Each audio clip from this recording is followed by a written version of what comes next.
ठीक है ना।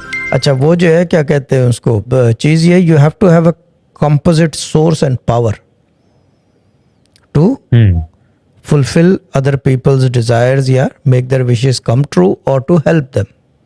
होता है ना, आपके पास composite कुछ होना चाहिए आपके हाथ में, आपकी अपनी बनी हुई चीज़ हो, क्रिएटेड चीज़ हो, और चीज़ ये फ्रॉम एनी होली बुक हो, from any holy book, depends which book are you practicing from.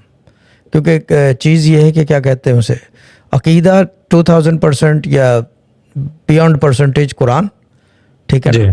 बाकी प्रैक्टिस आप कहीं से भी कर लो, प्रैक्टिस आप इजिप्ट की दीवारों से कर लो, प्रैक्टिस आप इजिप्ट की दीवारों से कर लो जी। ये चीज़ है ना, जो ये क्या कहते हैं उसे, जो ये इजिप्ट की दीवारों के ऊपर है, ये सारे के सारे सिंबल्स हैं और ये इफेक्टिव होते थे। और इन्होंने उस ज़माने में क्या कहते हैं उसे, अगर आप नोटिस करो कि यही सिंबल्स ईंटों के ऊपर लिख लिख के बड़ी बड़ी ईंटें बना डाली जी।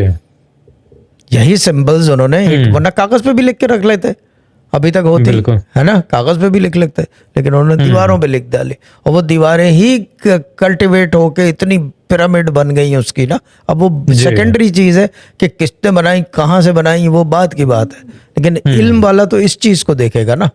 इल्म वाले को तो ये नज़र आता है कि ये जो है कल्टीवेट करती है, क्रिएट करती है ये सिंबल्स, जितने बने हुए हैं, डॉगीज बने हुए हैं, हार्ट बने हुए हैं, पता नहीं क्या क्या है, लकीरें बनी हैं, देखा जाए तो एक